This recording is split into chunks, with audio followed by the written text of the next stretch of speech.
વરસતો વરસાદ હોય કે કડકડતી ઠંડી, ચટપટું ખાવાની ઈચ્છા તો દરેક વ્યક્તિને થતી હોય છે, પણ બહારનું એટલું હેલ્ધી પણ નથી હોતું અને હાઇજેનિક પણ નથી હોતું.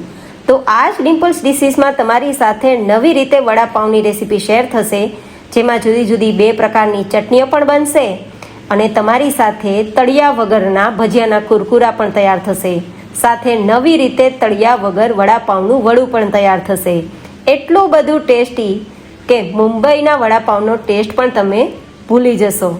તો ચલો બધી જ ટિપ્સ અને ટ્રિક્સ સાથે ખૂબ જ ટેસ્ટી અને એકદમ સરળ રીતે નવી રીતે વડાપાઉં રેસીપી શરૂ કરીએ. તો જેમના માટે સૌથી પહેલાં ગ્રીન ચટણી તૈયાર કરીશું. તો મિક્સર જાર લેશું અને 4 નંગ જેટલા મરચાંના ટુકડા, 1 થી 1.5 ઇંચ જેટલો આદુનો ટુકડો, સાથે આપણે લેશું થોડા લીલા ધાણા અને થોડો ફુદીનો. આપણી ચટણીને થોડી થિકનેસ આપવા માટે લેશું 2 ચમચી જેટલા કાચા મગફળીના દાણા અને 1/4 ટીસ્પૂન જેટલું નમક, 1 ચમચી જેટલી ખાંડ અને 2 ચમચી થાય તેટલો લીંબુનો રસ. અહીંયા તમે 1 નંગ લીંબુનો રસ પણ લઈ શકો છો. હવે આપણી ચટણીનો કલર એકદમ ગ્રીન આવે તેના માટે ઠંડુ પાણી 3 થી 4 ચમચી જેટલું ઉમેરી દઈશું અને ક્રશ કરી લઈશું. તો આપણી ગ્રીન ચટણી તૈયાર છે. તેને આપણે એક સાઈડમાં રાખી દઈશું અને હવે તૈયાર કરીશું વડાપાઉં સ્પેશિયલ સૂકી ચટણી, જેને રેડ ચટણી પણ કહી શકો છો. તો જેમના માટે 2 ચમચી જેટલા કાચા મગફળીના દાણા, 2 ચમચી જેટલું સૂકું નારિયેળનું છીણ, 2 ચમચી જેટલા તલ. અહીંયા આપણે લસણનો ઉપયોગ આજે નથી કરવાના, તો લસણની કળી હું નથી ઉમેરતી. તમે 2-3 લસણની કળી પણ ઉમેરી શકો છો.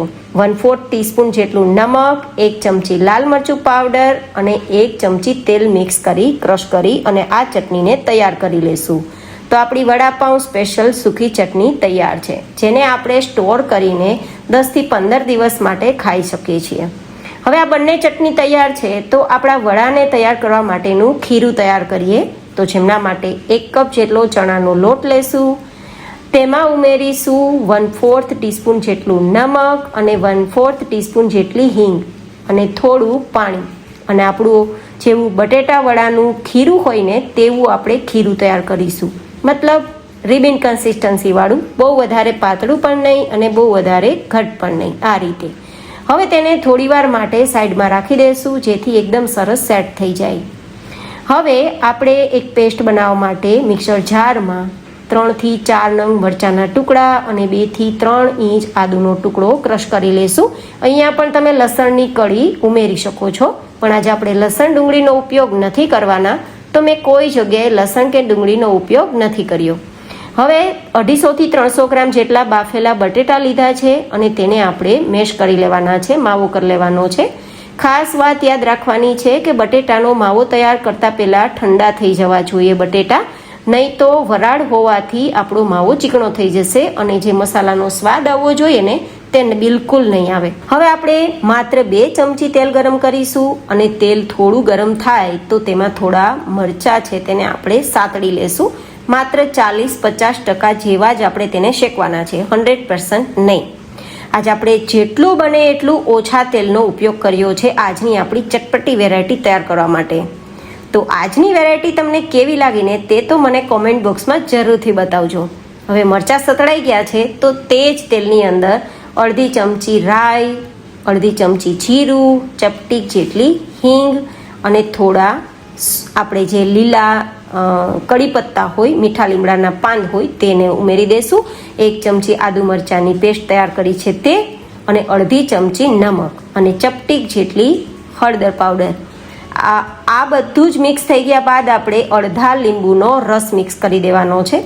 અહીંયા આપણે મીઠાશ ઉમેરવાના નથી, કારણ કે જે બોમ્બેના વડાપાઉંનો મસાલો જે છે ને તેમાં મીઠાશ નથી હોતી અને તે જ તમારે ટેસ્ટ જોતો હોય તો મીઠાશ ઉમેરવાની બિલકુલ નથી.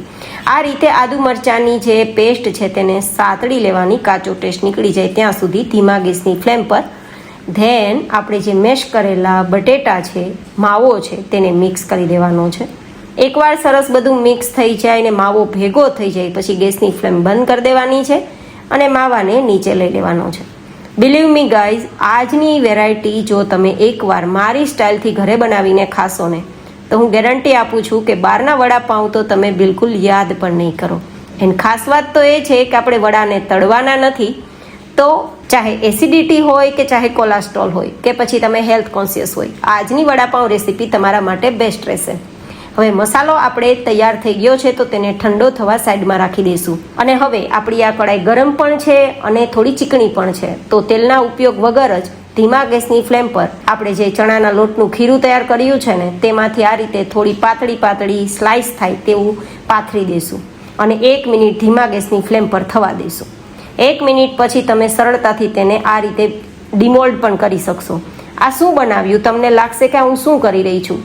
આ હું કરી રહી છું વડાપાઉં સાથે આપણે બહાર જે ભજીયાના કુરકુરા મળે છે ને તે જ કુરકુરા, પણ તે તળેલા હોય છે અને આપણે આજે તળવાના નથી તો મેં તમને શેકીને બતાવ્યા છે. આ રીત એકદમ યુનિક છે, અલગ છે અને મેં પોતે ક્રિએટ કરેલી છે. તો આ જે ભજીયાના કુરકુરા તેલ વગર તૈયાર કરવાની રીત તમને કેવી લાગીને એ પણ મને કોમેન્ટમાં જરૂર બતાવજો. આવા આપણે થોડા વધારે કુરકુરા તૈયાર કરી લેશું. હવે આપણે મસાલો ઠંડો થઈ ગયો છે તો તેમાં થોડા લીલા ધાણા મિક્સ કરી દઈશું અને પછી જેવી રીતે વડાનો આપણે ગોળ ગોળ શેપ આપીએ ને તેવો શેપ આપી દઈશું. તમે વડા નાના મોટા તૈયાર કરી શકો છો. હું થોડા મોટા જ તૈયાર કરું છું કારણ કે વડાપાઉંમાં વડું મોટું હોય તો જ પસંદ આવે છે. આટલી સાઈઝ રાખી છે અને કુલ ટોટલ આપણે આટલું આપણું બેઝ છે ને તેમાંથી 8 વડા તૈયાર થાય તેટલું આપણું તૈયાર થયું છે. હવે આપણે તેને શેકવાના છીએ, તળવાના નથી. તો અપ્પમ પેનમાં માત્ર 1-2 ટીપા તેલ બધી જગ્યાએ લગાવી દઈશું અને આ રીતે ફેરવી દઈશું આપણી તવીને, જેથી બધી જ સાઈડ તેલ આવી જાય અને આપણું વડું ચીપકે નહીં. હવે આપણે તેને થોડું ગરમ થવા માટે ધીમા ગેસની ફ્લેમ પર રાખી દઈશું. એ તપે છે, ગરમ થાય છે ત્યાં સુધીમાં આપણું જે ખીરું છે ને ચણાના લોટનું તેમાં ચપટીક જેટલા ખાવાના સોડાને 1 ચમચી પાણી મિક્સ કરીને બેટરને તૈયાર કરશું. હવે આપણું આ બેટર તૈયાર છે તો આપણે જે વડા તૈયાર કર્યા છે ને તેને હાથ ખરાબ કર્યા વગર આપણે જો તૈયાર કરવા હોય ને તો ચમચનો ઉપયોગ કરવાનો. બધી જ સાઈડથી ખીરામાં આપણું આ વડું છે એ ડીપ કરી દેવાનું એન્ડ ધેન કોટ કર્યા બાદ ઇઝીલી ચમચથી તમારે બહાર કાઢીને નીતારી લેવાનું. એકદમ સરસ નીતરી જાય પછી આપણે ગરમ થયેલી અપ્પમ પેન છે તેમાં રાખી દેવાનું અને રાખ્યા બાદ બધા જ સરસ સેટ થઈ જાય પછી તેને ઢાંકીને ધીમા ગેસની ફ્લેમ પર 2 મિનિટ થવા દેવાનું. તમે અહીંયા થોડો શેપ છે તેડો મેળો થાય તો શેપ ઉપર ના જતા, આ વસ્તુ હેલ્ધી છે, હેલ્થ ઉપર જજો. 2 મિનિટ પછી આ વસ્તુ આપણી નીચેથી પાકી ગઈ હશે, શેકાઈ ગઈ હશે તો તેની સાઈડને બદલી દેવાની છે. બીજા જે બાજુમાં આપણા ખાના છે ને તેમાં થોડું થોડું તેલ છે તો તમે તેની સાઈડ બદલો ને ત્યારે બીજી સાઈડમાં બદલશો તો તે તેલનો ઉપયોગ પણ થઈ જશે ને આ રીતે આપણે શેકાઈ પણ જશે. સાઈડ બદલ્યા બાદ ફરીથી 2 મિનિટ થવા દેવાનું. 2 મિનિટ પછી બધી જ સાઈડથી એકદમ સરસ શેકાઈ ગયું હશે તો આપણે તેને નીચે લઈ લઈશું. જો એકદમ સરસ મજાનું ઓઇલ ફ્રી છે અને એકદમ હેલ્થ કોન્શિયસ કહી શકો એવા વડા તૈયાર થયા છે. આનો શેપ થોડો તેડો મેળો છે પણ હેલ્ધી છે. શેપ ઉપર ના જતા હેલ્થ ઉપર જજો, હું અગેન કહું છું. હવે આપણા જે ભજીયાના કુરકુરા, વડા અને મરચાં બધું જ તૈયાર છે. મરચાં થોડા મોટા છે તો તેને 2 ભાગમાં કટ કરી લેશું અને હવે આપણે લેશું પાઉં. અહીંયા હું તમને બતાવવા માટે 2 તૈયાર કરું છું પણ કુલ ટોટલ આપણે 8 નંગ જેટલા વડાપાઉં તૈયાર થશે. તો આપણે વચ્ચેથી આ રીતે કટ લગાવી દઈશું અને સૌથી પહેલાં આપણે ગ્રીન ચટણી લગાવશું. જોકે આમાં ઘણા બધા ખજૂર આંબલીની ચટણી પણ લગાવે છે. જોકે બહારના વડાપાઉંમાં નથી હોતી તો મેં નથી લગાવી. એવો જ ટેસ્ટ જોતો હોય તો ના લગાવતા, નહીં તો લગાવી શકો. પછી આપણે સૂકી લાલ ચટણી અને આપણું વડું છે તે મૂકી દઈશું અને ભજીયાના કુરકુરાને ઉપરથી મરચું કવર કરી દઈશું તો આપણા વડાપાઉં તૈયાર છે.